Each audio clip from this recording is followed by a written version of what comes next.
بسم الله الرحمن الرحيم. قد أفلح المؤمنون الذين هم في صلاتهم خاشعون والذين هم عن اللغو معرضون والذين هم للزكاة فاعلون والذين هم لفروجهم حافظون إلا على أزواجهم أو ما ملكت أيمانهم فإنهم غير ملومين فمن ابتغى وراء ذلك فأولئك هم العادون والذين هم لأماناتهم وعهدهم راعون والذين هم على صلواتهم يحافظون أولئك هم الوارثون الذين يرثون الفردوس هم فيها خالدون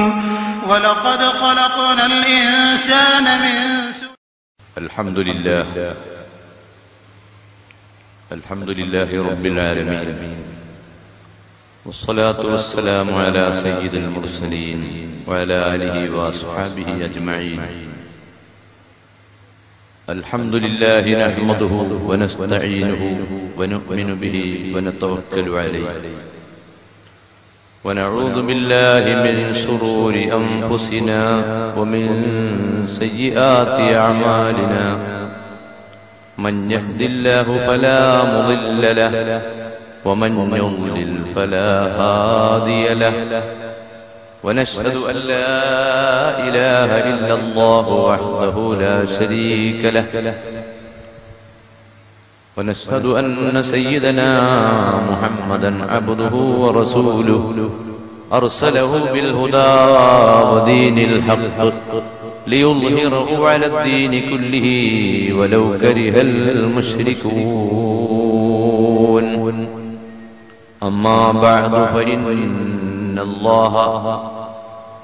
فإن الله عز وجل قد أمرنا بتعلم دينه وتعليمه وأنزل في هذا الشهر المبارك كتابه العزيز كتاب عزيز لا يأتيه الباطل من بين يديه ولا من خلفه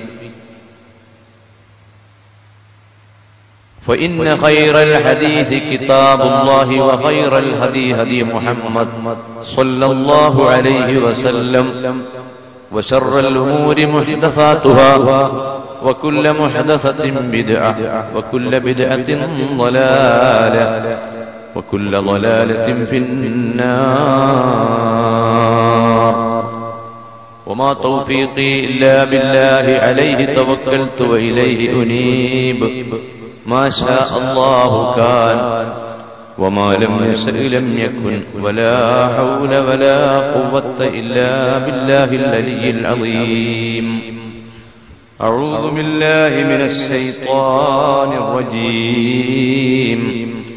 بسم الله الرحمن الرحيم.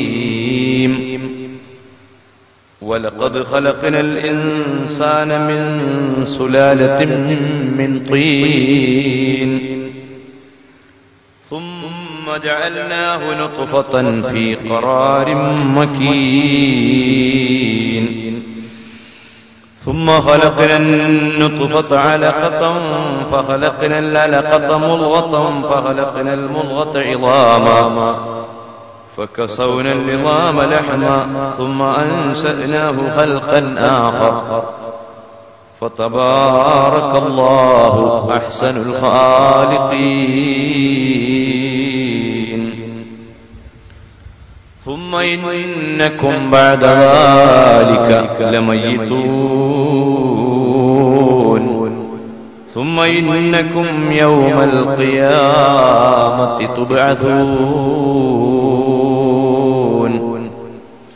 ولقد خلقنا فوقكم 7 طرائق وما كنا عن الخلق غافلين وأنزلنا من السماء ماء بقدر فأسكناه في الأرض وإنا على ذهاب به لقادرون. فأنشأنا لكم به جنات من نخيل وأعناب لكم فيها فواكه كثيرة ومنها تأكلون وشجرة تخرج من طور سيناء تنبت بالدهن وصبغ للآكلين وإن لكم في الأنعام لعبرة نسقيكم مما في بطونها ولكم فيها منافع كثيرة ومنها تأكلون وعليها وعلى الفلك تحملون صدق الله العظيم وصدق وبلغ رسوله النبي الكريم ونحن على ما قال ربنا من الشاهدين الشاكرين والحمد لله رب العالمين ولم ورد زهرة الدنيا التي اقتطفت يدا زهير بما أثنى على أرمي مولاي صل وسلم دائما أبدا على حبيبك خير للخلق كلهم يا رب بالمصطفى بلغ مقاصدنا فاغفر لنا ما مضى يا واسع الكرم مولاي صل وسلم دائما أبدا ആദരണീയരായ മുശാവറ ഉപാധ്യക്ഷൻ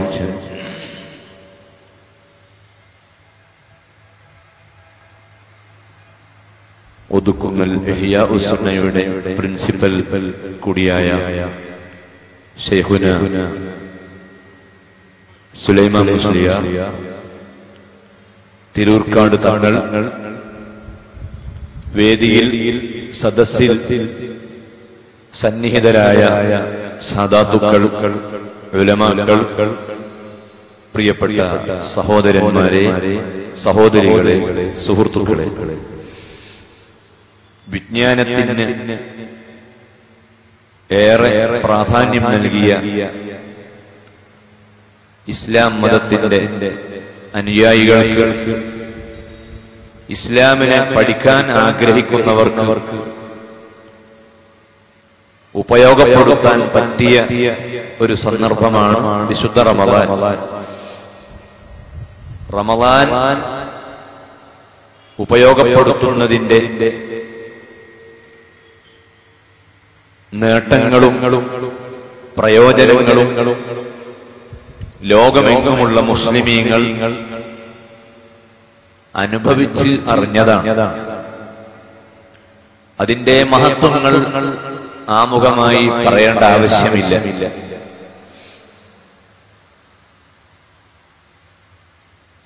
ഖുർആന്റെ വാർഷികം ആഘോഷിക്കുന്ന റമളാന്റെ പുണ്യ രാപ്പകലുകളിൽ ധാരാളം കാര്യങ്ങൾ പഠിക്കാനും ചർച്ച ചെയ്യാനുമുണ്ട്. പ്രത്യേകിച്ച് ഈ പ്രഭാഷണം കൊണ്ട് നാം ഉദ്ദേശിക്കുന്നത് ഇസ്ലാമിക സമൂഹത്തിലെ സാധാരണക്കാരായ ആളുകളെയാണ്.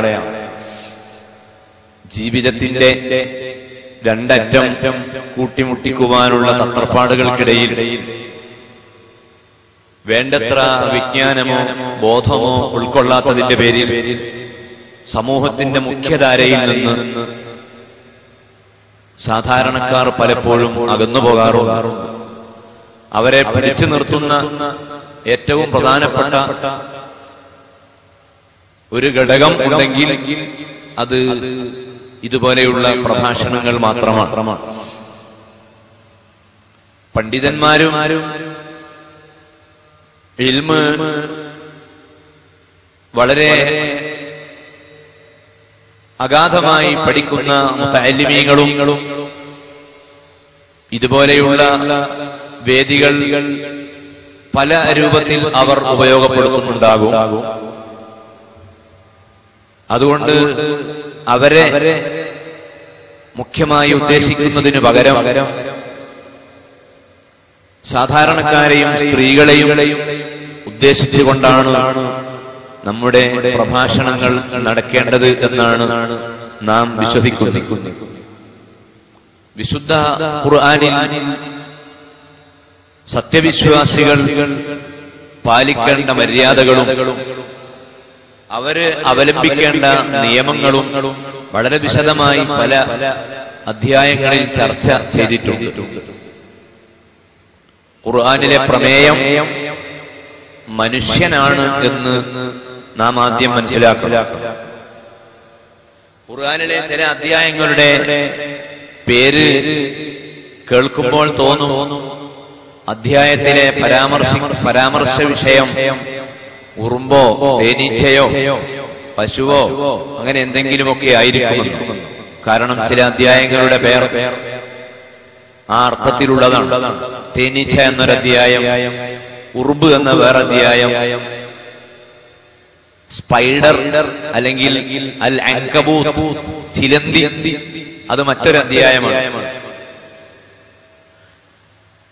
അതുപോലെ ഭൂകമ്പം അത് മറ്റൊരധ്യായമാണ്. ആ അധ്യായങ്ങളുടെയൊക്കെ പേര് കേൾക്കുമ്പോൾ തോന്നും പ്രകൃതിപരമായ എന്തോ ചർച്ചകളായിരിക്കാം അധ്യായത്തിലെന്ന്. പക്ഷെ അതെല്ലാം ചർച്ചയ്ക്ക് വരാനുള്ള കാരണം ഭൂമിയിൽ ജീവിക്കുന്ന മനുഷ്യന് അതെല്ലാം വിഷയങ്ങളാണ്. അതൊക്കെ അവന്റെ നിത്യജീവിതത്തിൽ അല്ലെങ്കിൽ അവന്റെ ഭൗതിക ജീവിതത്തിൽ എപ്പോഴെങ്കിലും അവൻ ബന്ധപ്പെടേണ്ട കാര്യങ്ങളായതുകൊണ്ട് അതെല്ലാം ചർച്ച ചെയ്തുകൊണ്ടുള്ള ഒരു രീതിയാണ് ഖുർആന്റേത്. പ്രമേയം മനുഷ്യൻ, ഹ്യൂമൻ ബീങ് എന്ന് പറയുന്ന മനുഷ്യനാണ്. മനുഷ്യനെ ചുറ്റിപ്പറ്റിയുള്ള കാര്യങ്ങളാണ് ഖുർആന് പറയാനുള്ളത്. മനുഷ്യൻ എന്നാണ് ഖുർആന്റെ ചർച്ച, മുസ്ലിം എന്നല്ല. മുസ്ലിമീങ്ങളെ ബാധിക്കുന്ന കുറെ കാര്യങ്ങൾ ചർച്ച ചെയ്യുകയും മറ്റു ജനവിഭാഗങ്ങളെ പൂർണ്ണമായി അവഗണിച്ചുകൊണ്ടുള്ള ഒരു നിലപാട് സ്വീകരിക്കുകയുമല്ല ഖുർആൻ ചെയ്യുന്നത്. അങ്ങനെ ചെയ്തിരുന്നുവെങ്കിൽ ഇസ്ലാമിക സമൂഹത്തിന്റെ പിന്തുണയും ആഭിമുഖ്യവും കൂടുതൽ ഉണ്ടാകുമെങ്കിലും ഇതര വിഭാഗത്തിൽപ്പെട്ട ആളുകൾ ഈ ആശയത്തെ പഠിക്കാൻ മുന്നോട്ട് വരില്ല. അവർ മാറി നിൽക്കും. നമ്മുടെ ലക്ഷ്യം അവരെ ദൂരെ നിർത്തൽ അല്ല, അവരെ അടുത്തേക്ക് വിളിക്കലാണ്. അവർ അടുത്തേക്ക് വരികയും നമ്മുടെ ആദർശം അവർ പഠിക്കുകയും അവർ യോജിക്കുമെങ്കിൽ, അവർക്ക് ഇഷ്ടമുണ്ടെങ്കിൽ ഈ ആശയത്തെ അവർ സ്വീകരിക്കുകയും വേണം എന്നതാണ് ഇസ്ലാമിക സമൂഹം എപ്പോഴും ആഗ്രഹിക്കുന്നത്. ഈ ഒരു നിലപാട് ഉള്ളതുകൊണ്ട് തന്നെ നാം ഇന്ന് ചർച്ച ചെയ്യുന്ന വിഷയം ഖുർആന്റെ സൗന്ദര്യം എന്നതാണ്. ഖുർആന്റെ സൗന്ദര്യം പല രൂപത്തിൽ നമ്മളൊക്കെ കണ്ടതാണ്, കാണുന്നതാണ്, കേട്ടതാണ്, കേൾക്കുന്നതാണ്, അനുഭവിച്ചതാണ്, അനുഭവിക്കാൻ ബാക്കി കിടക്കുകയാണ്. ഖുർആന്റെ സൗന്ദര്യം ഏത് രൂപത്തിലാണ് ഖുർആന്റെ സൗന്ദര്യം നിലകൊള്ളുന്നത്? ഖുർആന്റെ സൗന്ദര്യം നമ്മുടെ ഈ ചുരുങ്ങിയ ജീവിതത്തിനിടയിൽ നാം എപ്പോഴെങ്കിലും അനുഭവിച്ചിട്ടുണ്ടോ? ഇല്ലെങ്കിൽ ആ ഖുർആന്റെ സൗന്ദര്യം ആസ്വദിക്കുവാൻ നമ്മൾ എന്താണ് വേണ്ടത്? അതെല്ലാം ഇൻഷാ അല്ലാഹ് നമുക്ക് ചർച്ച ചെയ്യാവുന്ന കാര്യങ്ങളാണ്. വിശുദ്ധ ഖുർആനിലെ സൂറത്തുൽ മുഅ്മിനൂൻ എന്ന അധ്യായത്തിൽ വിശ്വാസികളുടെ അടയാളങ്ങളായി കുറെ കാര്യങ്ങൾ പറഞ്ഞിട്ടുണ്ട്. ആ ഭാഗങ്ങൾ കഴിഞ്ഞ ദിവസം കൊടുവള്ളിയിൽ നടന്ന പ്രഭാഷണത്തിൽ പരാമർശിച്ചതുകൊണ്ട് അൽ മുഅ്മിനൂൻ അധ്യായത്തിലെ ആ ഭാഗങ്ങൾ ഇവിടെ ആവർത്തിക്കുന്നില്ല. അതുപോലെ വിശ്വാസിയുടെ അടയാളങ്ങളിൽ തന്നെ ഏറ്റവും പ്രധാനപ്പെട്ടതാണ് അവന്റെ വാക്കുകളും ചലനങ്ങളും അള്ളാഹു പൊരുത്തപ്പെട്ട രൂപത്തിൽ ക്രമീകരിക്കുക എന്നത്, ആ വിഷയവും അൽ മുഅ്മിനൂൻ പശ്ചാത്തലമാക്കി പ്രഭാഷണം നടത്തിയതുകൊണ്ട് അത് രണ്ടുമല്ലാത്ത ഈ പ്രഭാഷണത്തിന്റെ മൊത്തം പ്രഭാഷണങ്ങളുടെ 3-ാം ദിവസമായ ഇന്ന് നാം ഇവിടെ അൽ മുഅ്മിനൂൻ അധ്യായം പശ്ചാത്തലമാക്കി തെരഞ്ഞെടുത്തിട്ടുള്ള വിഷയമാണ് ഖുർആന്റെ സൗന്ദര്യം. ഖുർആൻ സൗന്ദര്യമുണ്ട് എന്ന് ആദ്യമായി നാം സമ്മതിക്കണം. ഖുർആനൊരു പീഡനമല്ല. ഇസ്ലാം പീഡനത്തിന്റെ മതമല്ല. ഇസ്ലാമും ഖുർആനും ആരെയും വിഷമിപ്പിക്കുന്ന ഒരു പ്രസ്ഥാനമേ അല്ല. ചിലപ്പോഴൊക്കെ ചില ആളുകൾ ദൂരെ നിൽക്കുമ്പോൾ അവർക്ക് തോന്നും ഇസ്ലാമിലെ ആചാരങ്ങളും അനുഷ്ഠാനങ്ങളും വളരെ ഭാരമാണ് എന്ന് അവർക്ക് തോന്നും. റമദാനിലെ 30 ദിവസത്തെ നോമ്പ് അനുഷ്ഠിക്കുന്ന ഒരു യുവാവിനോട് ഇതര മതസമുദായത്തിൽപ്പെട്ട ഒരു വ്യക്തി ചോദിക്കുന്നു, ഇനി നിങ്ങൾക്ക് 30 ദിവസം ഫാസ്റ്റ് എന്ന പേരിലുള്ള വ്രതമാണല്ലോ, രാവിലെ മുതൽ വൈകുന്നേരം വരെ വെള്ളമോ ഭക്ഷണമോ ലഭിക്കാതെ സംസാരത്തിലൊക്കെ നിയന്ത്രണം ഏർപ്പെടുത്തിക്കൊണ്ടുള്ള ഈ ജീവിതം ഒരു കഷ്ടപ്പാട് തന്നെയല്ലേ എന്ന് ഒരു അമുസ്ലിം ചോദിച്ചാൽ വ്രതമനുഷ്ഠിക്കുന്ന ഒരു യുവാവിന്റെ മറുപടി എന്താണ്? അവൻ വളരെ അഭിമാനത്തോടുകൂടി പറയുന്ന മറുപടി, വ്രതം ഒരു ഭാരമേ അല്ല, ഇതെന്റെ ശരീരത്തിന് സുഖം നൽകുന്നു, ഇതെന്റെ മനസ്സിന് ആനന്ദം പകരുന്നു. എന്റെ ഭക്ഷണ രീതിയിലൊക്കെ കുറെ തകരാറുകളുണ്ടായിരുന്നു, അത് പുനഃക്രമീകരിക്കുക എന്നത് ഈ നോമ്പിലൂടെ എനിക്ക് സാധിക്കും. എന്റെ പ്രവർത്തനങ്ങൾക്കും വാക്കുകൾക്കുമെല്ലാം ഒരു നിയന്ത്രണവുമില്ലാത്ത ഒരവസ്ഥാവിശേഷം ഇടയ്ക്കിടെ ഉണ്ടാകാറുണ്ട്. അതെല്ലാം ഒന്ന് ലിമിറ്റ് ചെയ്ത് സെൽഫ് കൺട്രോളിംഗ്, എനിക്ക് എന്നെ നിയന്ത്രിക്കുവാനുള്ള ഒരു പാകത ഈ വ്രതത്തിലൂടെ ഞാൻ ഉണ്ടാക്കിയെടുക്കും എന്ന് പറയുമ്പോൾ ആ വ്രതം ഒരു പീഡനമാണ് എന്ന് കരുതിയ വ്യക്തി അയാളുടെ ധാരണ തിരുത്തുകയാണ്. കഴിഞ്ഞ ഏതാനും വർഷം മുൻപ് എന്റെ പരിചയത്തിലുള്ള ഒരു മുസ്ലിം സഹോദരൻ റമദാനിലെ എല്ലാ ദിവസങ്ങളിലെയും വ്രതം അനുഷ്ഠിക്കുകയുണ്ടായി. വ്രതം, റമദാനിലെ നോമ്പ് അല്ലാഹു ഒരു ഇബാദത്തായി സ്വീകരിക്കണമെങ്കിൽ ആ വ്രതം അനുഷ്ഠിക്കുന്നവൻ മുസ്ലിം ആയിരിക്കണം. മുസ്ലിമായാൽ മാത്രം പോരാ, റമദാന്റെ നോമ്പ് ആകണമെങ്കിൽ റമദാനിലെ നോമ്പ്, നാളത്തെ നോമ്പ് നവൈതു സൗമ ഗദിൻ അൻ അദാഇ ഫർളി റമദാനി ഹാദിഹി സനത്തി ലില്ലാഹി തആല എന്ന ആശയം നിയ്യത്ത് ചെയ്താൽ മാത്രമേ അത് ഇസ്ലാമിലെ ഇബാദത്തായ വ്രതം ആവുകയുള്ളൂ. പക്ഷേ ഈ വ്രതാനുഷ്ഠാനത്തിന്റെ ഗുണങ്ങൾ മനസ്സിലാക്കിയ ഇതര സമുദായത്തിൽപ്പെട്ട ആളുകൾ അവരും അവരുടേതായ ഒരു ഐക്യദാർഢ്യം പ്രഖ്യാപിച്ചുകൊണ്ട് ഗൾഫ് നാടുകളിലും കേരളത്തിലും പലയിടങ്ങളിലും ഇതുപോലെ വ്രതം എടുക്കുന്നുണ്ട്. എന്ന് പറഞ്ഞാൽ വ്രതാനുഷ്ഠാനം ഒരു പീഡനമേ അല്ല. ഇസ്ലാമിലെ ഒരു ആചാരവും പീഡനമല്ല, പ്രയാസം അല്ല. ലൈസ അലൈക്കും ഫിദ്ദീനി മിൻ ഹറജിൻ, മതത്തിൽ നിങ്ങൾക്ക് യാതൊരു പ്രയാസവും വെച്ചിട്ടില്ല. ഒരു പ്രയാസവും മതത്തിന്റെ ഒരു ആരാധനയിലും കാണുകയില്ല.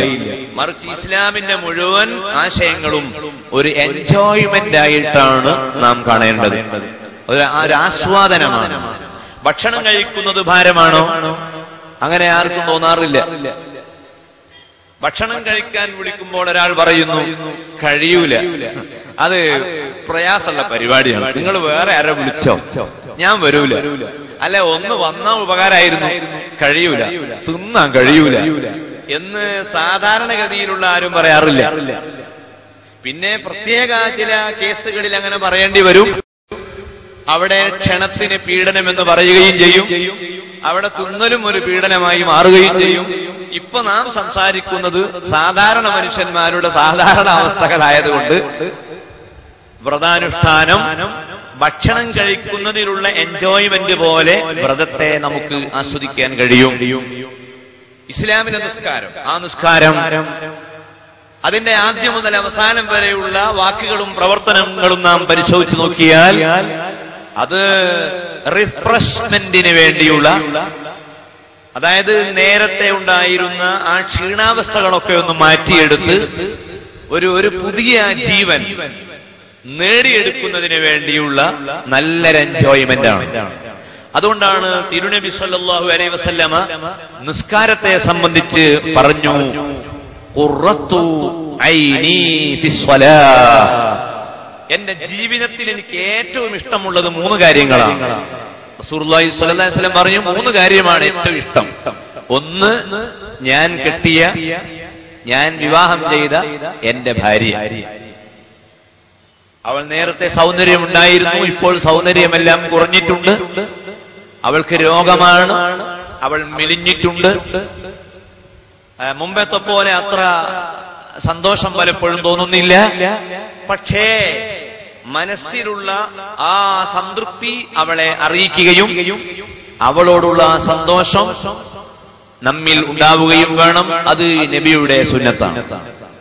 അതുപോലെ അവിടുന്ന് പറഞ്ഞു മറ്റൊന്ന് സുഗന്ധമാണ്. റമദാന്റെ പകലിൽ സുഗന്ധം ഉപയോഗിക്കൽ കറാഹത്താണ്. ആരെങ്കിലും ഉപയോഗിക്കുന്നുവെങ്കിൽ കുറ്റമില്ല. പക്ഷേ ഒരു നോമ്പുകാരന് പടച്ചവൻ കൊടുക്കുന്ന വലിയ ഗ്രേഡുകൾ നോമ്പിന്റെ പകൽ സമയത്ത് കറാഹത്തുകൾ ചെയ്താൽ ആ ഗ്രേഡുകൾ കുറഞ്ഞു പോകും. അല്ലാത്ത ഗതികളിൽ, അല്ലാത്ത സന്ദർഭങ്ങളിൽ സുഗന്ധം അത് തിരുനബി സല്ലല്ലാഹു അലൈഹി വസല്ലമക്ക് വളരെ ഇഷ്ടമാണ്. മൂന്നാമത് അവിടുന്ന് വളരെ ഇഷ്ടപ്പെട്ട ഒരു കാര്യം ഏതാണ്? വഖുർറത്തു ഐനി ഫിസ്സലാഹ്, നിസ്കാരത്തിൽ എനിക്ക് വല്ലാത്ത ആനന്ദമാണ്. അപ്പോ ഇസ്ലാമിലെ നിസ്കാരം പീഡനമല്ല, ആനന്ദമാണ്. ഇസ്ലാം നമ്മോട് കൽപ്പിക്കുന്ന വ്രതാനുഷ്ഠാനം ഒരു പീഡനമല്ല, അത് ആനന്ദമാണ്. ഇനി വേറെ ഏത് കർമ്മം നോക്കിയാലും അങ്ങനെയാണ്. ഹജ്ജൊക്കെ നല്ല എൻജോയ്മെന്റ് ആണ്. അത് മതത്തിന്റേതായ ആരാധനയുടെ വശം ചില ആളുകളൊക്കെ പോയതുപോലെയാണ് ഇപ്പോൾ ഉള്ളത്. സാധാരണ നിസ്കാരം നോമ്പ് ഒന്നുമില്ലാത്ത ആളും ഹജ്ജിന് പോകാൻ അപേക്ഷ കൊടുക്കുകയാണ്. എന്നിട്ട് വളരെ അഭിമാനത്തോടു കൂടി അയാൾ ടൗണിൽ വെച്ച് പറയുന്നു, ഇപ്രാവശ്യം ഞാനും പോകുന്നുണ്ട്, എനിക്ക് ആ പ്രദേശങ്ങളൊക്കെ ഒന്ന് കാണണമെന്ന് കുറേ കാലമായ വലിയ ആഗ്രഹമാണ്. പുതിയ പുതിയ കെട്ടിടങ്ങളൊക്കെ ഉണ്ട് എന്നാണ് കേൾക്കുന്നത്. പടിഞ്ഞാറൻ നാടുകളെ പോലും തോൽപ്പിക്കുന്ന രൂപത്തിലുള്ള വലിയ വലിയ കെട്ടിടങ്ങളും സാങ്കേതിക സൗകര്യങ്ങളും ഒക്കെ വന്നതുകൊണ്ട് അതൊക്കെ കാണുന്നത് കൊണ്ട് എനിക്ക് പല ഗുണമുണ്ട്. ഞാനൊരു എഞ്ചിനീയർ ആയതുകൊണ്ട് ബിൽഡിംഗ് നിർമ്മാണ മേഖലയിൽ അതെല്ലാം എനിക്ക് ഉപയോഗപ്പെടുത്താം. അങ്ങനെ ഹജ്ജിലുള്ള ഭൗതികമായ വശങ്ങളെ ഹൈലൈറ്റ് ചെയ്യുന്ന ഒരവസ്ഥ ആധുനിക സമൂഹത്തിൽ വർദ്ധിച്ചു വന്നിരിക്കുകയാണ്. എന്ന് പറഞ്ഞാൽ ഇസ്ലാമിലെ ഹജ്ജിനെ നാം പരിശോധിക്കുമ്പോൾ അതും ഒരു ഭാരമേ അല്ല. അതുകൊണ്ടാണ് 40,000-ത്തിലധികം അപേക്ഷകൾ ഈ പ്രാവശ്യം ഹജ്ജിന് വേണ്ടി സമർപ്പിക്കപ്പെട്ടു.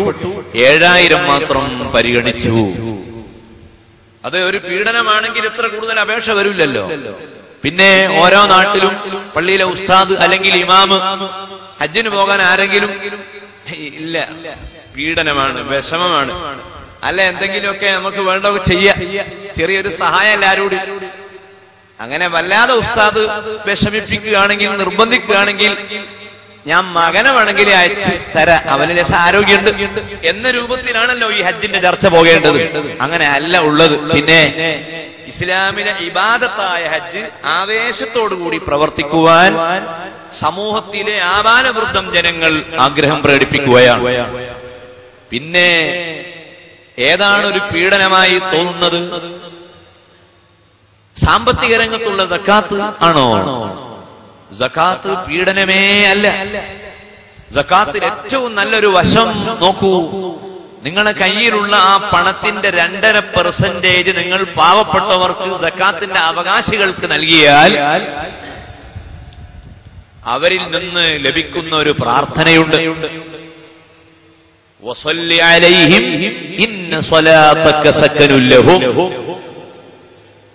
അത് ആരാണോ നിങ്ങളിൽ നിന്ന് ഇല്ലാത്തവന്റെ കീശയിലേക്ക് എത്തിക്കുന്ന മീഡിയേറ്റർ ആരാണോ, ആ മീഡിയേറ്റർ പ്രാർത്ഥിക്കുകയാണ്. എന്താണ് പ്രാർത്ഥിക്കുന്നത്? പടച്ചവനെ, വളരെ അധ്വാനിച്ച് സമ്പാദിച്ച പണമാണിത്, എന്നിട്ട് യാതൊരു അധ്വാനവും കൂടാതെ പാവപ്പെട്ടവൻ റോട്ടിന്റെ ഒരു സൈഡിൽ നിന്നുകൊണ്ട് എന്റെ അവകാശം തരൂ എന്ന് പറയുമ്പോൾ സമ്പാദ്യത്തിന്റെ ഒരു വിഹിതം അവന് നൽകാൻ ഈ പണക്കാരൻ സമ്മതിച്ചിരിക്കുന്നു. അതുകൊണ്ട് അവന് വലിയ ഗുണങ്ങൾ ചെയ്യണമേ എന്ന് മീഡിയേറ്റർ പ്രാർത്ഥിക്കുകയാണ്. മഹാനായ റസൂലുള്ളാഹി സ്വല്ലല്ലാഹി അലൈഹി വസല്ലം പ്രാർത്ഥിക്കുകയാണ്. പള്ളിയിലെ ഖതീബുമാർ ദുആ ചെയ്യുകയാണ്. അപ്പോൾ സക്കാത്ത് എന്ന് പറയുന്ന ആ നിർബന്ധ ദാനം നൽകുമ്പോൾ അത് നൽകുന്ന മനുഷ്യന് അതിൽ ആനന്ദമേ ഉള്ളൂ. ഒരു ഭാരവും ഇല്ല, ഒരു പ്രയാസവുമില്ല.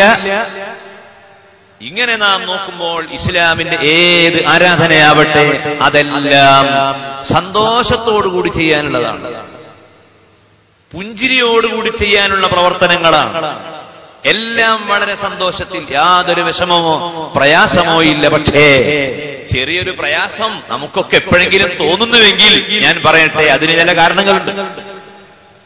ഞാൻ പറയട്ടെ, പത്രത്തിലൊരു പരസ്യം വരുന്നു. ആ പരസ്യത്തിലുള്ളത് ആർമിയിലേക്ക് ആളെ എടുക്കുന്നു എന്നൊരു പരസ്യം പത്രത്തിൽ വരുന്നു. നേവിയിലേക്ക്, ആർമിയിലേക്ക്, പട്ടാളത്തിലേക്ക് ആളെ എടുക്കുന്നുണ്ട്. അതിർത്തി പ്രദേശത്ത് കാവൽ നിൽക്കുക എന്നതാണ് ജോലി. പത്രത്തിൽ പരസ്യം കണ്ടാൽ നമ്മൾ അപേക്ഷ കൊടുക്കും. ആ അപേക്ഷ പ്രകാരം നമ്മെ വിളിക്കും, അഭിമുഖത്തിന്, ഇന്റർവ്യൂവിന് വിളിക്കും. ആ ഇന്റർവ്യൂവിന് നമ്മൾ ഉദ്യോഗസ്ഥന്റെ മുൻപിലെത്തിയാൽ ഉദ്യോഗസ്ഥൻ ആദ്യമായി നമുക്ക് തരുന്ന ജോലി, നമ്മളോട് പറയുന്ന കാര്യം, പിന്നെ ചെസ്റ്റ് ഒന്ന് അളക്കട്ടെ, ടേപ്പ് ഒന്ന് പിടിച്ച് അളവെടുക്കാനുണ്ട്, പിന്നെ നിങ്ങളുടെ മെസ്സില് ഒക്കെ ഒന്ന് കാണണം, അതുകൊണ്ട് ഷർട്ട് ഒന്ന് അഴിച്ചാൽ സന്തോഷമായിരുന്നു.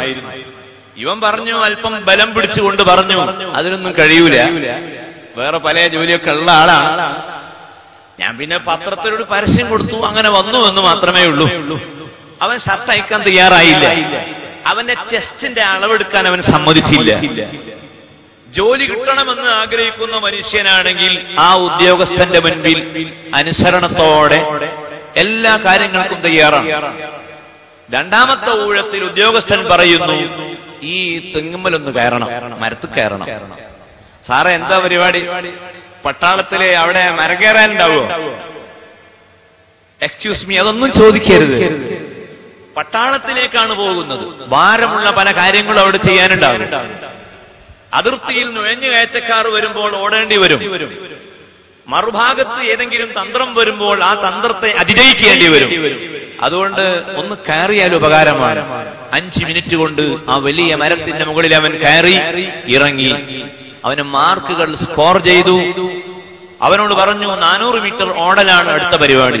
അവൻ പറഞ്ഞു, ഇക്കാലം വരെ ഞാൻ ഓടിയിട്ടില്ല. മുമ്പ് സ്കൂളിൽ പഠിക്കുന്ന കാലത്ത് ഇമ്പോഷൻ എഴുതാത്തതിന്റെ പേരിൽ ഒരു ഓട്ടം ഓടിയതിനു ശേഷം പിന്നീട് ഇന്ന് ഓടുകയാണ്. ഉദ്യോഗസ്ഥൻ പറയുന്നു, നിങ്ങൾ എന്ത് വിശദീകരണം പറഞ്ഞാലും ശരി, ഓടാതെ പറ്റില്ല. 400 മീറ്റർ സുഖസുന്ദരമായി ഓടി, അതിലും മാർക്ക് കിട്ടി. ആ മാർക്ക് കിട്ടിയപ്പോൾ അവനെ ആർമിയിലേക്ക് തെരഞ്ഞെടുത്തു. ഇപ്പോൾ അവൻ അതിർത്തിയിലാണ്. 6 മാസത്തിലൊരിക്കൽ വരാറുണ്ട്, വർഷത്തിലൊരിക്കൽ വരാറുണ്ട്. 40 കൊല്ലം സേവനം ചെയ്തപ്പോൾ ഗവൺമെന്റ് അവന് പെൻഷൻ നൽകുന്നു. അവന്റെ കുടുംബത്തിന് പല ആനുകൂല്യങ്ങളും നൽകുന്നു. ഇതെല്ലാം അവന് കിട്ടാനുള്ള കാരണം വലിയ പ്രവർത്തനങ്ങൾ ചെയ്യാനുള്ള ചില പരിശീലനങ്ങൾക്ക് അവൻ തയ്യാറായതുകൊണ്ട് അവന് കിട്ടിയ അംഗീകാരങ്ങളാണ്. ഇതുപോലെ ഇസ്ലാമിന്റെ പ്രവർത്തനങ്ങളിൽ നിസ്കാരവും ഹജ്ജും സക്കാത്തും മാത്രമല്ല, വേറെ കുറെ പരിപാടികളുണ്ട്. അതും മതത്തിൽപ്പെട്ടതാണ്. അതല്ല, ഈ 5 ആരാധനകളുടെ സത്തയിൽ നിന്ന് മനുഷ്യൻ ഉൾക്കൊള്ളേണ്ട കാര്യങ്ങളാണ്. അതും അവൻ ചെയ്യണം.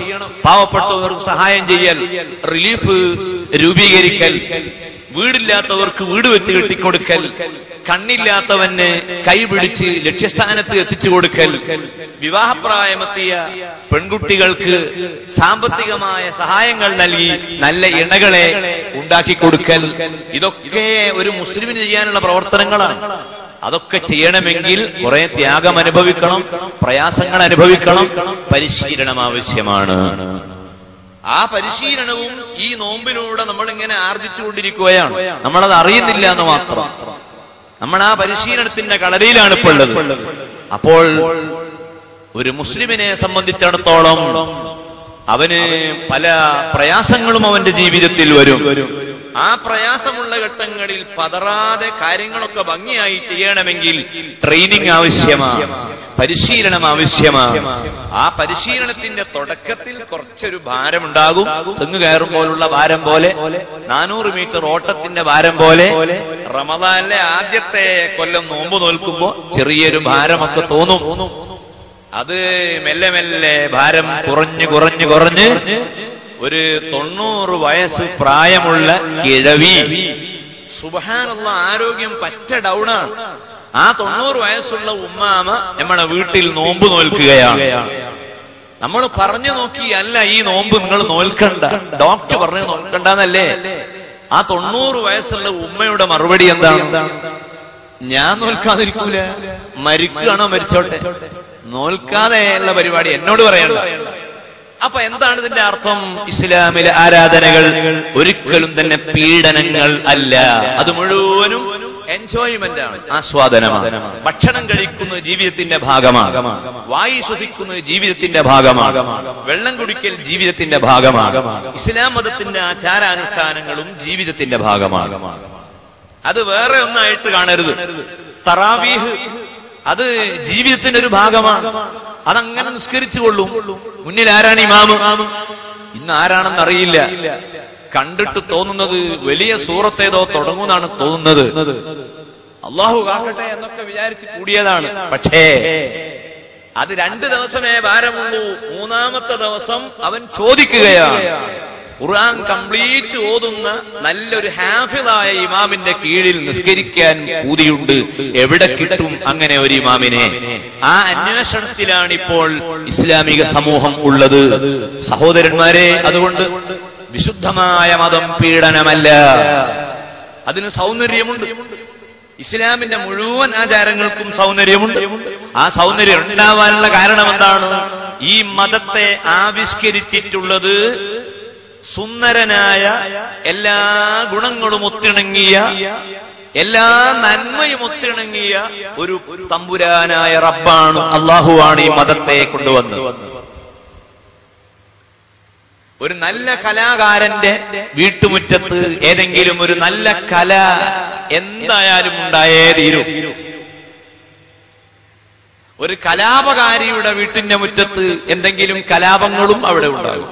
വീട്ടിലെന്നും പ്രശ്നം ഉണ്ടാക്കുന്ന ഒരാളാണെങ്കിൽ ആ വീട്ടിൽ എപ്പോഴെങ്കിലും കയറിയാൽ ഒടിഞ്ഞ പൊട്ടിയ കസേര കാണാം. അത് അയാളെ കലാപത്തിനൊരു ഭാഗമാണ്. മെനയാന്ന് ഭാര്യയെ കസേര കൊണ്ട് എറിഞ്ഞതാണ്, അങ്ങനെ പൊട്ടിക്കിടക്കുകയാണ്. ഇനി ഏതെങ്കിലും പൊട്ടിയ കസേര ഏതെങ്കിലും വീട്ടിൽ കാണുമ്പോഴേക്ക് കുടുംബനാഥൻ കലാപകാരിയാണെന്ന് വിധിക്കാനല്ല ഞാൻ പറഞ്ഞത്, മറ്റു കാരണങ്ങൾ കൊണ്ടും കസേര പൊട്ടാവുന്നതാണ്.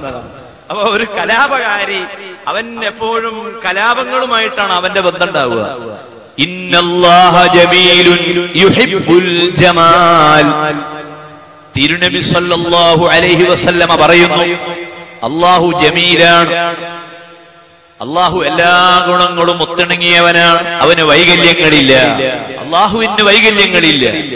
അല്ലാഹു ഖാദിറാണ്, അല്ലാഹു സമീആണ്, അല്ലാഹു ബസീറാണ്, അല്ലാഹു ഹയ്യാണ്, അല്ലാഹു മൗജൂദാണ്, അല്ലാഹു ബാഖിയാണ്. അല്ലാഹുവിന്റെ 20 വാജിബായ സിഫത്തുകൾ, അല്ലാഹുവിന്റെ മുസ്തഹീലായ 20 സിഫത്തുകൾ, ആ സിഫത്തുകൾ മാത്രം നോക്കിയാൽ അല്ലാഹുവിന്റെ ഭംഗി കാണാം. അള്ളാഹുവിന്റെ സൗന്ദര്യം നമുക്കറിയാം. ഞാൻ സൗന്ദര്യം, ഭംഗി എന്നൊക്കെ അള്ളാഹുവിലേക്ക് ചേർത്തി പറയുമ്പോൾ അത് മൊത്തത്തിൽ അതിന്റെ ഒരു പദം പറയുന്നു എന്നല്ലാതെ സൃഷ്ടികളെ സംബന്ധിച്ച് പറയുന്ന സൗന്ദര്യമോ ഭംഗിയോ അല്ല അള്ളാഹുവിലേക്ക് ചേർത്തേണ്ടത്. ചേർത്താൻ പറ്റിയ മലയാള ശബ്ദങ്ങൾ ഇല്ലാത്ത വിഷമം നമ്മളൊക്കെ അനുഭവിക്കുകയാണ്. അള്ളാഹു ജമീല, എല്ലാ നന്മകളും ഒത്തിണങ്ങിയ സൃഷ്ടാവായ അള്ളാഹുവാണ്. അതുകൊണ്ട് തന്നെ നോമ്പ് നോറ്റ മനുഷ്യന് അള്ളാഹു കൊടുക്കുന്ന സമ്മാനമേതാണ്? ലിസ്വാഇമി ഫർഹതാൻ. നോമ്പ് നോറ്റ മനുഷ്യന് 2 സന്തോഷമുണ്ട്. വളരെ പ്രയാസങ്ങൾ സഹിച്ച് ഒരാൾ നോമ്പെടുത്തു, ആ നോമ്പെടുത്തതിന് 2 സമ്മാനം അല്ലാഹു നൽകുന്നു. ഫറഹത്തുൻ ഇൻദ ഫിത്രിഹി വഫറഹത്തുൻ ഇൻദ ലിഖാഇ റബ്ബിഹി. ഒരു സന്തോഷം നോമ്പ് തുറക്കുമ്പോഴാണ്. രാവിലെ മുതൽ വൈകുന്നേരം വരെ ഒരു വെള്ളമോ ഒരു ഭക്ഷണമോ കഴിക്കാതെ പ്രയാസങ്ങൾ സഹിച്ചു നിൽക്കുന്ന സഹോദരൻ സന്ധ്യാസമയമായപ്പോൾ ഈത്തപ്പഴത്തിന്റെ ഒരു കഷ്ണമെടുത്ത് വായിൽ വെക്കുന്നു, വെള്ളം കുടിക്കുന്നു. അവനെത്ര സന്തോഷമാണ്. ആ സന്തോഷത്തിന് പുറമെ ഒരു വിശ്വാസിക്ക് കിട്ടുന്ന, നോമ്പ് നോറ്റ മനുഷ്യന് കിട്ടുന്ന രണ്ടാമത്തെ സന്തോഷം ഫറഹത്തുൻ ഇൻദ ലിഖാഇ റബ്ബിഹി, അല്ലാഹുവിനെ കാണുന്ന സമയത്തുള്ള സന്തോഷമാണ്. വമൻ കാന യർജു ലിഖാഅ റബ്ബിഹി ഫൽയഅമൽ അമലൻ സാലിഹാ വലാ യുശ്രിക് ബിഇബാദത്തി റബ്ബിഹി അഹദാ. സൂറത്തുൽ കഹ്ഫ് എന്ന അധ്യായത്തിന്റെ അവസാനത്തിലുള്ള ആയത്തിൽ അതാ ഖുർആൻ നമുക്ക് പഠിപ്പിച്ചു തരുന്നു. വമൻ കാന യർജു ലിഖാഅ റബ്ബിഹി, അല്ലാഹുവിന്റെ ആ മുലാഖാത്ത് ആരെങ്കിലും ആഗ്രഹിക്കുന്നുവെങ്കിൽ ഫൽയഅമൽ അമലൻ സ്വാലിഹാ, അവൻ നല്ല കർമ്മങ്ങൾ അവൻ വർദ്ധിപ്പിച്ചുകൊള്ളട്ടെ. അപ്പൊ അല്ലാഹു ജമീലാണ്. അവനെ കാണാൻ മുഅ്മിനായ മനുഷ്യന്റെ ഖൽബിൽ ആഗ്രഹം വേണം. ആ ആഗ്രഹം ഉണ്ടാകാനുള്ള കാരണം അല്ലാഹു ഒരു വികലാംഗനല്ല, വൈകല്യമുള്ള ആളല്ല, എല്ലാം ഒത്തിണങ്ങിയവനാണ്. ആ റബ്ബാണ് ഈ ഇസ്ലാം മതമാകുന്ന മതത്തെ നമുക്ക് നൽകിയത്. നിങ്ങൾ ഈ ഭൂമിയിലേക്ക് നോക്കൂ പ്രിയപ്പെട്ട സഹോദരിമാരെ, ഈ ഭൗതികമായ പ്രപഞ്ചത്തിലേക്ക് നോക്കൂ. എത്ര ഭംഗിയോടുകൂടിയാണ് ഇതിന് മുഴുവനും അവൻ ക്രമപ്പെടുത്തി വെച്ചത്. ഇന്നാ സയ്യന്ന സമാഅ ദുനിയ ബിസീനത്തിൻ അൽ കവാകിബ്. ആകാശത്തിലേക്ക് നോക്കൂ. ആ ആകാശത്ത് അല്ലാഹു അലങ്കരിച്ചു, നക്ഷത്രങ്ങൾ കൊണ്ട് അലങ്കരിച്ചു. ഏതെങ്കിലും ഒരു കലാകാരന് മാത്രമേ അത് വർണ്ണിക്കാൻ കഴിയുകയുള്ളൂ.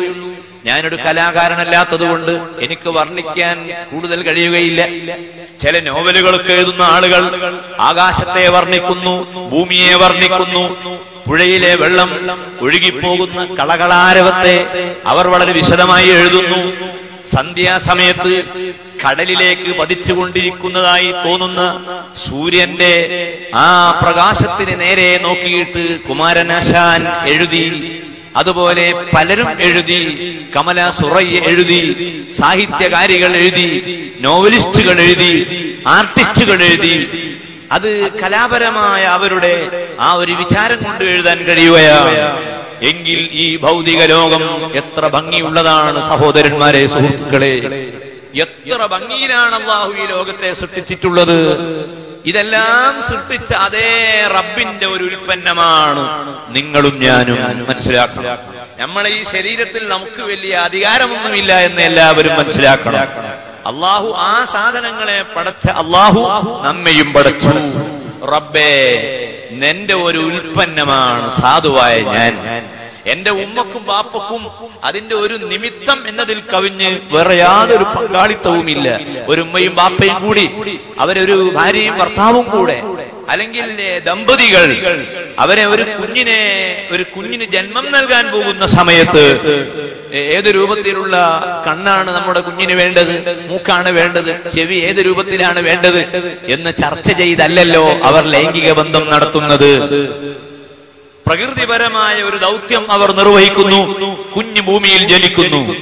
ആ ജനിച്ചു വീഴുന്ന കുഞ്ഞ് മനുഷ്യൻ. വലഖദ് കറംനാ ബനി ആദമ വഹമൽനാഹും ഫിൽ ബർരി വൽ ബഹർ വറസഖ്നാഹും മിനത് ത്വയ്യിബാതി വഫളൽനാഹും അലാ കസീരിൻ മിമ്മൻ ഖലഖ്നാ തഫ്ളീലാ. സൂറത്തുൽ ഇസ്രായിൽ അല്ലാഹു പറയുന്നു, മനുഷ്യന്റെ ഭംഗിയെ പറ്റി പറയുന്നു. എത്ര ഭംഗിയാണ് മനുഷ്യൻ അല്ലാഹു നൽകിയിട്ടുള്ളത്. ആധുനിക ലോകത്ത് ശരീരശാസ്ത്രത്തെപ്പറ്റി ചർച്ച ചെയ്യുന്ന ആളുകൾ പറയുന്നു, മനുഷ്യന്റെ അത്ര ഭംഗിയുള്ള ഒരു വസ്തു ഈ പ്രപഞ്ചത്തിലില്ല. വേറൊരു ജീവിക്കും ഇത്ര ഭംഗിയില്ല. വേറെ ജീവികളുടെ ഭംഗികൾ ഏതെങ്കിലും ചില അവയവങ്ങളിൽ പരിമിതമാണ്. മനുഷ്യന്റേത് ആവട്ടെ, ആദ്യം കാണുന്ന മുഖത്തു തന്നെ ആ ഭംഗി അല്ലാഹു രൂപപ്പെടുത്തി വെച്ചു. മനുഷ്യന്റെ അത്ര ഭംഗിയുള്ളൊരു മുഖം മറ്റൊരു ജീവിക്കില്ല. നമ്മുടെ വീട്ടിൽ കോഴിയുണ്ട്, കാക്കയുണ്ട്, തത്തയുണ്ട്, പൂച്ചയുണ്ട്, പട്ടിയുണ്ട്. അതിന്റെ മുഖവും നമ്മളെ മുഖവും കണ്ണാടിയിൽ ഒന്ന് നോക്കിയിട്ടൊന്ന് കമ്പയർ ചെയ്താൽ കാണാം നമ്മുടെ മുഖത്തിന് എത്രയോ ഭംഗി കൂടുതലാണ്. ആ ജീവിക്ക് യാതൊരു ഭംഗിയുമില്ല. ഇങ്ങനെ വലിയ ഭംഗി നൽകി അള്ളാഹു മനുഷ്യനെ പടച്ചു. ഈ ഭംഗി നൽകി മനുഷ്യനെ പടക്കാനുള്ള കാരണം അള്ളാഹുവാകുന്ന റബ്ബ് അവൻ സൗന്ദര്യത്തെ ഇഷ്ടപ്പെടുന്നു, അവൻ കലയെ ഇഷ്ടപ്പെടുന്നു, അവൻ ഭംഗിയെ ഇഷ്ടപ്പെടുന്നു. ഇന്നല്ലാഹ ജമീലുൻ യുഹിബ്ബുൽ ജമാൽ. അള്ളാഹു ഭംഗിയെ ഇഷ്ടപ്പെടുന്നു. നിങ്ങളിങ്ങനെ ഏതെങ്കിലും ഒരു മൂലയിൽ മതപരമായ കാര്യങ്ങളെ സംബന്ധിച്ചുള്ള അപകർഷതാബോധത്തോടുകൂടി ഇരിക്കേണ്ടവരല്ല. മുസ്ലിമീങ്ങൾ അപകർഷതാബോധത്തോടുകൂടി ഇരിക്കേണ്ടവരല്ല. അതാണ് മഹാനായ ഉമർ ബിൻ ഖത്താബ് റളിയല്ലാഹു അൻഹുവിന്റെ കാലഘട്ടം. ഉമർ റളിയല്ലാഹു അൻഹുവിന്റെ കാലത്ത് ഒരു ദിവസം മദീന പട്ടണത്തിലൂടെ ഒരു മുസ്ലിമായ മനുഷ്യൻ അയാൾ നടന്നു നീങ്ങുകയാണ്. അയാൾ നടക്കുമ്പോൾ ഉമർ ബിൻ ഖത്താബ് റളിയല്ലാഹു അൻഹു ആ മനുഷ്യനെ നോക്കിയപ്പോൾ അയാൾ നടക്കുന്നത് എങ്ങനെയാണ്? തല താഴ്ത്തി വെച്ച് അപകർഷതാബോധത്തോടുകൂടി. പട്ടണത്തിൽ മുഴുവനും യഹൂദികളാണ്, ജൂതന്മാരാണ്. ആ ജൂതന്മാര് ധാരാളമുള്ള ആ ക്യാമ്പസിലൂടെ, ആ സദസ്സിലൂടെ ഈ മുസ്ലിമായ മനുഷ്യൻ തലയും താഴ്ത്തി ലജ്ജിച്ചുകൊണ്ട് അപകർഷതയോടുകൂടി നടക്കുന്നത് കണ്ടപ്പോൾ ഉമർ ബിൻ ഖത്താബ് റളിയല്ലാഹു അൻഹു തന്റെ കയ്യിലുള്ള ചാട്ടവാറെടുത്ത് ആ മനുഷ്യനെ താൻ വിളിച്ചിട്ട് പറയുന്നു, എടോ വലില്ലാഹിൽ ഇസ്സത്തു വലിറസൂലിഹി വലിൽ മുഅ്മിനീൻ. അല്ലാഹുവിനാണ് എല്ലാ അന്തസ്സും, അല്ലാഹുവിന്റെ നബിക്കാണ് എല്ലാ അന്തസ്സും. വലിൽ മുഅ്മിനീൻ, അല്ലാഹുവിന്റെ മതം സ്വീകരിച്ചിട്ടുള്ള മുഅ്മിനീങ്ങൾക്ക്, മുസ്ലിമീങ്ങൾക്ക് എല്ലാ അന്തസ്സും അല്ലാഹു വെച്ചിട്ടുണ്ട്. ഈ ജൂതന്മാരുടെ ഇടയിൽ, അവരുടെ മധ്യേ നീ ഇങ്ങനെ തലയും താഴ്ത്തി അപകർഷതാബോധത്തോടുകൂടി നടക്കേണ്ടവനല്ല. ആ മനുഷ്യൻ മനസ്സിലാക്കിയത് വഇബാദുർ റഹ്മാനില്ലദീന യംശൂന അലൽ അർളി ഹൗനാ വഇദാ ഖാതബഹുമുൽ ജാഹിലൂന ഖാലൂ സലാമാ. ഈ അധ്യായത്തിന്റെ വിശദീകരണത്തിൽ തഫ്സീറുകളിൽ ഈ സംഭവം വിവരിച്ചത് കാണാം. അള്ളാഹുവിന്റെ അടിമകൾ താഴ്മയോടുകൂടിയല്ലേ ജീവിക്കേണ്ടത്. അതുകൊണ്ട് ഞാൻ ഈ അങ്ങാടിയിൽ നടക്കുമ്പോൾ താഴ്മയോടുകൂടി നടന്നതാണ്. ഉമർ ബിൻ ഖത്താബ് റളിയല്ലാഹു അൻഹു പറയുന്നു, അത് മുസ്ലിമീങ്ങളുടെ ഇടയിലൂടെ നീ നടക്കുമ്പോൾ നിനക്ക് താഴ്മ വേണം. കാരണം മുഅ്മിനീങ്ങളായ മുസ്ലിമീങ്ങളായ ആളുകളോടൊപ്പം അവരുടെ കൂടെ നടക്കുമ്പോൾ നീ അഹങ്കരിക്കരുത്. നീ വളരെ താഴ്മയുള്ളവനായി ജീവിക്കണം. അതേ സമയത്ത് ഈ വിശുദ്ധമായ മതത്തെ കയ്യിൽ കിട്ടിയാൽ പിച്ചി ചിന്തിക്കളയാനും അതിനെ ചോദ്യം ചെയ്യാനും അതിനെ നശിപ്പിക്കാനും ഒരുങ്ങി നടക്കുന്ന വലിയൊരു വിമർശക ലോകത്തുണ്ട്. അവരുടെ മുൻപിൽ നിനക്ക് അപകർഷതാബോധം ഉണ്ടാകാൻ പാടില്ല. നീ വളരെ അന്തസ്സോടുകൂടിയാണ് അവിടെ ജീവിക്കേണ്ടത്. ഇസ്ലാമിന്റെ തുടിപ്പ് നിന്റെ ശരീരത്തിൽ പ്രകടമാകണം, നിന്റെ ഇബാദത്തിൽ പ്രകടമാകണം. നീ നോമ്പ് നോറ്റ സമയത്ത് പോലും നീ ക്ഷീണം പുറലോകത്തെ അറിയിക്കാൻ പാടില്ല. ഉച്ചയ്ക്ക് ശേഷം നോമ്പുകാരൻ ക്ഷീണിതനായി ഒരു കടത്തിണ്ണയിൽ ഇരിക്കുന്നു. വളരെ ക്ഷീണിതനായി പത്രം വായിക്കാൻ വേണ്ടി അവിടെ ഒരു ബെഞ്ചുണ്ട് കടയുടെ മുൻപിൽ. എല്ലാവരും വന്ന് അവിടെ ബെഞ്ചിൽ ഹിന്ദു മുസ്ലിം ഒക്കെ വന്നിരിക്കും. ഇവൻ പോയിട്ട് ആ ബെഞ്ചിമേൽ അങ്ങോട്ട് കിടന്ന് ഒരു 3 മണി സമയം. ആ കടയുടമ ഒരു നായരാണ്. അയാൾ ചോദിച്ചു, എന്താ? അത് പറയണ്ട, നോമ്പ് തലക്ക് കയറിയതാണ്. അപ്പൊ ആ അമുസ്ലിമായ സഹോദരൻ കരുതുക, അല്ല അയ്യരെ ഇത്ര കഷ്ടപ്പെട്ടൊക്കെ നോൽക്കണോ? അതുകൊണ്ട് നമ്മൾക്ക് എന്തെങ്കിലും ക്ഷീണമുണ്ടെങ്കിൽ ഇത് പുറത്ത് കാണിക്കാൻ പാടില്ല. പിന്നെയോ നമ്മളെ പവർ അവിടെ കാണിക്കണം. അതുകൊണ്ടാണ് മക്കയിൽ നിന്ന് മദീനയിലേക്ക് ഹിജ്റ പോയ സമയം വലിയ വേദനകൾ സ്വഹാബത്ത് അനുഭവിച്ചു, വലിയ പ്രയാസങ്ങൾ സ്വഹാബത്ത് അനുഭവിച്ചു. ആ മക്കയിൽ നിന്ന് മദീനയിലെത്തിയപ്പോൾ, മദീനയിലെത്തിയ ഉടനെ മദീനയിലെ കാലാവസ്ഥ സ്വഹാബത്തിന് വളരെ പ്രയാസമുണ്ടാക്കി. സ്വന്തം നാട് വിട്ടാലല്ലേ കഥ അറിയൂ. സ്വന്തം നാടും വീടും വിട്ട് മക്കളെയെല്ലാം അവിടെ വിട്ടേച്ച് ഭാര്യയെ ഒരു ഭാഗത്ത് വെച്ച് മക്കയിലേക്ക് ഹിജ്റ പോയി മദീനയിലേക്ക് ഹിജ്റ പോയപ്പോൾ ആ മദീനയിലെത്തിയ സമയം ബഹുമാനപ്പെട്ട ബിലാൽ റളിയല്ലാഹു അൻഹു അവിടെ വെച്ച് പറയുന്നു, തന്റെ വിഷമങ്ങൾ ഇങ്ങനെ അയവിറക്കുന്നു. അലാ ലൈത ശിരീ ഹൽ അബീതന്ന ലൈലതൻ ബിവാദിൻ ബിഹൗലി ഇദ്ഖിർ മജലീലു വഹൽ ആരിദൻ യൗമൻ മിയാമ ജിന്നതി വഹൽ യബ്ദു വലി ശാമത്തും വതഫീലു. അല്ലാഹുവേ, ഈ മദീനയിൽ നിന്ന് എപ്പോഴാണ് ഞങ്ങൾക്ക് മോചനം ലഭിക്കുക? ഈ മദീനയിൽ കാലാവസ്ഥ അനുകൂലമല്ല. ഇവിടെ വരുമ്പോഴേക്ക് പനിക്കുന്നു, പ്രയാസം ഉണ്ട്, ഭാര്യ ഇവിടെയില്ല, മക്കൾ ഇവിടെയില്ല. എന്തൊരു നാടായിരുന്നു മക്ക. ഇബ്രാഹിം നബി അലൈഹിസ്സലാം വളരെ മഹത്വം കൽപ്പിച്ച ആ മക്കയിൽ നിന്ന് പോന്നപ്പോൾ ക്ഷീണമായി പോയല്ലോ. ഈ പാട്ടുപാടിക്കൊണ്ട് ബിലാൽ റളിയല്ലാഹു അൻഹു തന്റെ വേദനകൾ പറഞ്ഞപ്പോൾ ബഹുമാനപ്പെട്ട അബൂബക്കർ സിദ്ദീഖ് റളിയല്ലാഹു അൻഹു അതിന് മറുപടി കൊടുത്തു. കുല്ലും മ്രിഇൻ മുസബ്ബഹു ഫീ അഹ്ലിഹി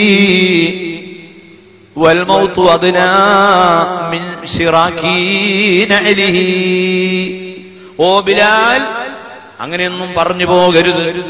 ഭൗതിക ലോകത്തെ ജീവിതം അത് സുഖിക്കാനുള്ളതല്ല. തന്റെ അനുയായികളുടെ ക്ഷീണം റസൂലുള്ളാഹിക്ക് അനുഭവപ്പെട്ടപ്പോൾ അവിടുന്ന് റബ്ബിനോട് അതാ പറയുന്നു, റബ്ബേ, ഇബ്രാഹിം നബി മക്കയെ പവിത്രമാക്കിയതുപോലെ ഈ മദീന എന്ന പ്രദേശത്തെ പവിത്രമാക്കുവാനുള്ള ഒരു സമ്മതം എനിക്ക് തരണം. അങ്ങനെ മദീനയെ അല്ലാഹുവിന്റെ ഹബീബായ നബി ഒരു പ്രത്യേക ബഹുമാനമുള്ള സ്ഥലമായി പ്രഖ്യാപിച്ചു. റബ്ബ് അത് അംഗീകരിച്ചു. അപ്പോൾ മുസ്ലിമായ മനുഷ്യൻ അവൻ എവിടെ ജീവിച്ചാലും ശരി, അവൻ ഏത് ആരാധന നിർവഹിച്ചാലും ശരി, ആ സമയത്തൊന്നും അവന്റെ മനസ്സിലോ അവന്റെ ശരീരത്തിലോ ക്ഷീണങ്ങൾ പ്രകടിപ്പിക്കാൻ പാടില്ല. നല്ല അന്തസ്സോടുകൂടിയാണ് അവന്റെ ജീവിതം. അവന്റെ ബേജാറ് ആരും കാണണ്ട. അവന്റെ മുഴുവൻ സങ്കടവും പറയാൻ പറ്റിയ ഒരു കേന്ദ്രമുണ്ട്. ആ കേന്ദ്രം റബ്ബാണ്. ആ റബ്ബെല്ലാം നിയന്ത്രിക്കാൻ കഴിവുള്ളവനാണ്. ആ റബ്ബിനോട് ചോദിച്ചോളൂ, ഞാൻ നിന്റെ സൃഷ്ടിയാണ്, നീ ഭൗതിക ലോകത്ത് പലർക്കും ഇങ്ങനെ നൽകുന്നുണ്ട്, സാധുവായ എനിക്കും നീ നൽകണം, എന്നാലേ എനിക്ക് നട്ടെല്ല് നിവർത്തി ജീവിക്കാൻ കഴിയൂ. അതാണ് ബിസ്മില്ലാഹിർ റഹ്മാനിർ റഹീം. ഏറ്റവും കൂടുതൽ ഗുണം ചെയ്യുന്ന അള്ളാഹുവിന്റെ നാമത്തിൽ, അള്ളാഹുവിന്റെ പേര് പറഞ്ഞുകൊണ്ട് നിസ്കാരം തുടങ്ങാനുള്ള കാരണം ആ റബ്ബിൽ നിന്ന് ഏറെ ഗുണങ്ങൾ ഒരു വിശ്വാസി പ്രതീക്ഷിക്കുകയാണ്. അള്ളാഹുവിൽ നിന്ന് ധാരാളം അവൻ പ്രതീക്ഷിക്കുകയാണ്. സഹോദരന്മാരെ, സഹോദരികളെ, അപ്പോൾ വിശുദ്ധ ഇസ്ലാമാകുന്ന ആ മതത്തെ നമുക്ക് നൽകിയിട്ടുള്ള സൃഷ്ടാവായ പടച്ചവൻ, അവന്റെ പ്രകൃതി സുന്ദരമാണ്, അവന്റെ നദികൾ സുന്ദരമാണ്, ആകാശം സുന്ദരമാണ്, ഭൂമി വളരെയേറെ മനോഹരമാണ്. തജ്രി മിൻ തഹ്തിഹൽ അൻഹാർ, നദികൾ താഴെ ഒഴുകിക്കൊണ്ടിരിക്കുന്ന തോട്ടങ്ങൾ, സ്വർഗത്തെ വർണ്ണിച്ചിടത്ത് വളരെ ഭംഗിയുള്ളൊരു സ്വർഗത്തെ ഖുർആൻ നമ്മുടെ മുൻപിൽ സൂചിപ്പിക്കുകയാണ്. ഈ പ്രകൃതിപരമായി വളരെ ഭംഗിയുള്ള ഈ ഭൗതിക ലോകത്തെ പടച്ച അതേ റബ്ബ് നിന്നെ സൃഷ്ടിച്ചു. നിനക്കും നല്ല സൗന്ദര്യം. അതുകൊണ്ടല്ലേ, ഈ സൗന്ദര്യം ഉള്ളത് കൊണ്ടല്ലേ എത്രയോ പെൺകുട്ടികളെ നോക്കിയിട്ട് അതൊന്നും പോരാ എന്ന് തോന്നുന്നത്. അതാണ് ശരി, അതാണ്. ഇന്നലെ പോയി ശരിയായിട്ടില്ല, എന്തേ അത് ശരിയാവില്ല. ഇന്ന് പോകുന്നുണ്ട്, ഇന്ന് കോളേജ് വിടുമ്പോഴേക്ക് ആ ബസ് സ്റ്റോപ്പിൽ എത്താൻ പറഞ്ഞിട്ടുണ്ട്. അവിടേക്ക് പോവുകയാണ്. ആരാ പോകുന്നത്? എന്റെ റബ്ബേ, ഒരു ഭംഗിയുമില്ല എന്ന് നമുക്ക് തോന്നുന്ന ആളാണ്. പക്ഷേ അയാൾ രാവിലെ കണ്ണാടി എടുത്ത് ആ കണ്ണാടിയിൽ സ്വന്തം മുഖം ഓരോ മനുഷ്യരും രാവിലെ നോക്കുന്നുണ്ട്. ആ നോക്കുന്ന സമയം അവൻ ചിന്തിക്കുന്നു, മൂക്കിന് ഭംഗി കുറവാണെങ്കിലും കണ്ണ് കുറെയൊക്കെ സ്റ്റൈലുണ്ട് എന്റേത്. കണ്ണ് ചെറിയൊരു തകരാറുണ്ടെങ്കിലും മൊത്തം നോക്കിയാൽ ഒരു മതിപ്പുണ്ടാകുന്ന മുഖമാണ് എന്റേത് എന്ന് കരുതാത്ത ഒരു പടപ്പും ദുനിയാവിലില്ല, ഒരു മനുഷ്യനുമില്ല. അതുകൊണ്ടാണ് കണ്ണാടിയിൽ നോക്കിയാൽ അൽഹംദുലില്ലാഹ് എന്ന് ദിക്ർ ചൊല്ലൽ സുന്നത്താണ്. അൽഹംദുലില്ലാഹ് കണ്ണാടിയിൽ നോക്കിയാൽ ചൊല്ലണം അൽഹംദുലില്ലാഹ്. തിരിച്ചായി പോകരുത്. എങ്ങനെ? റബ്ബേ, നമ്മളൊരു മട്ട എങ്ങനെ ഇപ്പൊ പുറത്തിറങ്ങുക, എന്ന് മനസ്സിലാക്കി കണ്ണാടിയിൽ നോക്കിയിട്ട് ഇന്നാലില്ല ചെല്ലാനല്ല കൽപ്പന. മാത്രമല്ല ആ മുഖത്ത് നോക്കിയിട്ട് നിന്റെ മുഖത്ത് നിനക്ക് ഭംഗി തോന്നുന്നില്ല എങ്കിൽ നീ ലേശം സുർമ വാങ്ങി ആ സുർമ കൊണ്ട് കണ്ണിൽ എഴുതിക്കോ. ഒന്നിടവിട്ട് കണ്ണിൽ സുർമ എഴുതൽ സുന്നത്താണ്, അല്ലാഹുവിൽ നിന്ന് കൂലി കിട്ടുന്ന അമലാണ്. അതുപോലെ സ്ത്രീകൾക്ക് സുർമ മാത്രമല്ല അവർക്ക് മൈലാഞ്ചിയും സുന്നത്താണ്. സൗന്ദര്യമില്ല എന്ന് സ്ത്രീക്ക് തോന്നുന്നുവല്ലേ? ഭയപ്പെടണ്ട. ഇന്നല്ലാഹ ജമീലുൻ യുഹിബ്ബുൽ ജമാൽ. അല്ലാഹുവിന് ഭംഗിയുണ്ട്, അവൻ ഭംഗിയെ ഇഷ്ടപ്പെടുന്നു. പെണ്ണിന് മൈലാഞ്ചി അനുവദനീയമാണ്. പുരുഷന് അവന്റെ ശരീരത്തിന് അവന്റെ താടിരോമങ്ങളൊക്കെ നരച്ചു, അപ്പോൾ അവന് പുറത്തിറങ്ങാനൊരു മടി. ഞാനാകെ വികൃതമായി, ആളുകൾ തിരിച്ചറിയാതെ അങ്ങനൊക്കെ വരുമോ? ഇസ്ലാം പറയുന്നു, നീ കറുത്ത കളർ തന്റെ താടിക്ക് നൽകണ്ട, മറിച്ച് നീ ആ വെള്ളമായ നിരച്ച ആ വെള്ള രോമത്തിൽ മൈലാഞ്ചി ഉപയോഗിച്ചു കൊള്ളുക. ഇസ്ലാം അനുവദിച്ചു. നിന്റെ കാലിൽ നിനക്ക് ചെരുപ്പ് അണിയാനുള്ള അനുവാദം തന്നു. നിന്റെ ശരീരത്തിന് നല്ല ഫിറ്റായ വസ്ത്രം, നിനക്ക് ഏറ്റവും സൂട്ടാകുന്ന വസ്ത്രം ഉപയോഗിക്കാൻ അനുവദിച്ചു. ആ വസ്ത്രം ഏതാണ്? പുരുഷന് ഏറ്റവും നല്ലത് വെള്ള വസ്ത്രമാണ്. പുരുഷന് വെള്ള വസ്ത്രമാണ് സുന്നത്ത്. വെള്ളിയാഴ്ച മിമ്പറിൽ കയറുന്ന ഖതീബിന് അവിടെ വെളുപ്പിന് പുറമെ ഏതെങ്കിലും ഒരു കളറുള്ള വസ്ത്രം പ്രത്യേകം സുന്നത്താണ്. ഒന്നുകിൽ ഒരു തട്ടം, അല്ലെങ്കിൽ ഒരു പുതപ്പ്. അതും കൂടി മിമ്പറിൽ കയറുമ്പോൾ ഖതീബിന് സുന്നത്താണ്. അല്ലാത്ത സമയങ്ങളിൽ പുരുഷന്മാർക്ക് ഏറ്റവും നല്ലത് വെള്ള വസ്ത്രമാണ്. കളർ വസ്ത്രം പുരുഷന്മാർക്ക് സുന്നത്തുള്ള കാര്യം അല്ല, കറാഹത്താണ്. എന്ന് പറഞ്ഞാൽ ഏതെങ്കിലും കളർ ഉപ്പായിട്ട ഏതെങ്കിലും കുട്ടികളൊക്കെ ഈ സദസ്സിലുണ്ടെങ്കിൽ അവർ കുറ്റക്കാരാണെന്നല്ല പറയുന്നത്.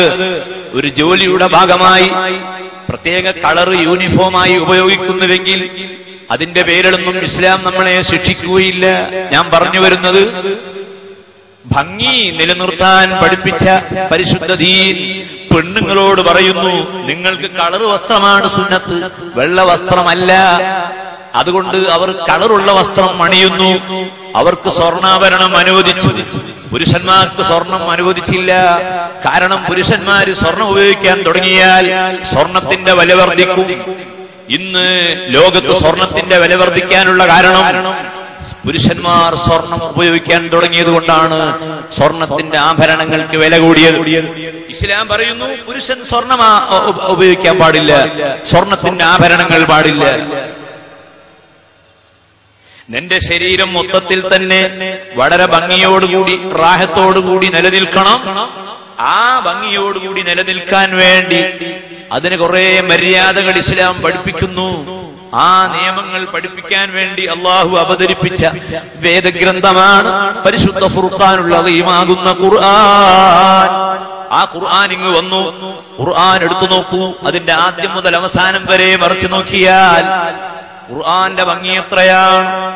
ആ ഖുർആനാണ് ഒരു മനുഷ്യനെ ഏറ്റവും നല്ല രൂപത്തിൽ ക്രമപ്പെടുത്തിയത്.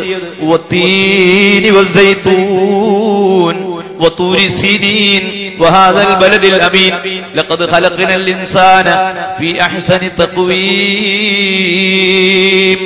വത്തീനി, അത്തിപ്പഴം തന്നെ സത്യം. മരുഭൂമിയിലെ അത്തിമരത്തിൽ മുളക്കുന്ന അത്തിപ്പഴം. ആ അത്തിപ്പഴത്തെ പരിചയപ്പെടുത്തിക്കൊണ്ട് അല്ലാഹു പറയുന്നു, ആ അത്തിപ്പഴത്തെ ഏതൊരു സൃഷ്ടാവാണോ സൃഷ്ടിച്ചത്, വസ്സൈതൂൻ, ശരീരത്തിനും അതുപോലെ മനുഷ്യന്റെ വയറ്റിനും പ്രത്യക്ഷമായും പരോക്ഷമായും വളരെ ഉപകാരം ചെയ്യുന്ന ഒലീവ് എണ്ണ. ആ എണ്ണ ഏതൊരു കേന്ദ്രത്തിൽ നിന്നാണോ പഠിച്ചത്, അതേ കേന്ദ്രം വൽ ബലദിൽ അമീൻ. സമാധാനത്തിന് വേണ്ടി കേഴുമ്പോൾ ഞങ്ങളുടെ രാജ്യത്ത് സമാധാനമില്ല, ഞങ്ങളുടെ നാട്ടിൽ രക്ഷയില്ല എന്ന് പറയുന്ന മനുഷ്യന് രക്ഷ തേടിപ്പോകാനുള്ള മസ്ജിദുൽ ഹറാമാകുന്ന പള്ളിയും വിശുദ്ധമായ മക്കയും അള്ളാഹു അതാ നൽകി. അത് മൂന്നും എടുത്തു പറഞ്ഞതിന് ശേഷം അല്ലാഹു പറയുന്നു, ലഖദ് ഖലഖനൽ ഇൻസാന ഫീ അഹ്സനി തഖ്വീം. മനുഷ്യ നീ നല്ല സ്റ്റാൻഡേർഡ് ഉള്ളവൻ തന്നെയാണ്, നിന്റെ ശരീരം ഭംഗിയുള്ള ശരീരമാണ്, ലോകത്ത് മുഴുവനും നിയന്ത്രിക്കാനുള്ള കഴിവ് നിനക്ക് നിന്റെ ശരീരത്തിലുള്ള നൽകിയിട്ടുണ്ട്, ആർജവമല്ല നൽകിയിട്ടുണ്ട്. നീ ഒന്ന് എഴുന്നേറ്റ് നിന്ന് ഒരാനയോട് ഇങ്ങ് വരൂ എന്ന് പറഞ്ഞാൽ ആന വരും. നീ എഴുന്നേറ്റ് നിന്ന് ഒരു വടി കൈയിൽ പിടിച്ച് ആനയോട് നടക്കൂ എന്ന് പറഞ്ഞാൽ ആന നടക്കും. നിന്നേക്കാൾ എത്രയോ ശക്തിയുള്ള ആന എപ്പോഴെങ്കിലും ഒരു നൂറ്റാണ്ടിലൊരിക്കൽ മാത്രമേ നിന്നെ കൊള്ളത്തിരിയുന്നുള്ളൂ. ബാക്കി മുഴുവൻ സമയത്തും ആനയെ നീ നിയന്ത്രിക്കുന്നു. ഈ കഴിവൊക്കെ അള്ളാഹ് നിനക്ക് നൽകിയതാണ്, നീ അത് മറന്നു പോകണ്ട. പക്ഷേ ഒരു കാര്യം, ഒരു തകരാറ് നിനക്കുണ്ട്. അള്ളാഹ് പറയുന്നു, സുമ്മറദദ്നാഹു അസ്ഫല സാഫിലീൻ. നിന്റെ ശരീരം കുറെ കഴിയുമ്പോൾ മെല്ലെ ക്ഷീണത്തിലേക്ക് വരും, പ്രയാസങ്ങൾ വരും. പ്രായമാകുമ്പോൾ നടക്കാൻ കഴിയാതെയാകും, കണ്ണ് കാണാതെയാവും, ചെവി കേൾക്കാതെയാകും, നീ ഉദ്ദേശിച്ച കാര്യങ്ങൾ നിനക്ക് ചെയ്യാൻ കഴിയാത്ത അവസ്ഥ വരും. ആ ഒരു ഘട്ടം വരുമ്പോൾ, നിനക്കെന്തെങ്കിലും ഒരു ക്ഷീണം വരുമ്പോൾ, ആ സമയത്തും നിന്റെ ആത്മാവിന് നല്ല പ്രൗഢിയും ചൈതന്യവും ലഭിക്കണമെന്നാണല്ലോ നിന്റെ ആഗ്രഹം. അതിനൊരു മരുന്നുണ്ട്. ആ മരുന്ന് ഇല്ലല്ലദീന ആമനൂ വഅമിലുസ് സ്വാലിഹാത്തി ഫലഹും അജ്റുൻ ഗൈറു മംനൂൻ. അതാണ് മരുന്ന്. അതുണ്ടായാൽ സാമ്പത്തികമായ തളർച്ച നിനക്ക് പ്രശ്നമല്ല, നിന്റെ പ്രിയപ്പെട്ട കുട്ടി മരിച്ചത് നിനക്ക് തടസ്സമല്ല, നിന്റെ ശരീരം നിരച്ചത് നിനക്ക് തടസ്സമല്ല. കാരണം നിന്റെ കയ്യിൽ ഒരു രണ്ട് ആയുധമുണ്ട്. ഒന്ന് ഈമാനാണ്, ഒന്ന് സൽക്കർമ്മമാണ്.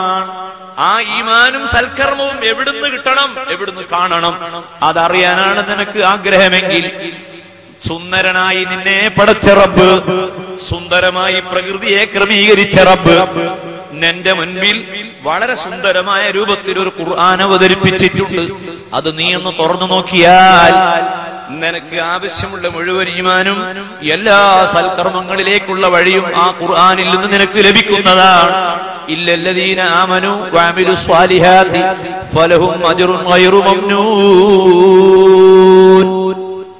അബൂ തൽഹത്തുൽ അൻസാരി റളിയല്ലാഹു അൻഹുവിന്റെ ചരിത്രം നോക്കിയാൽ കാണാം.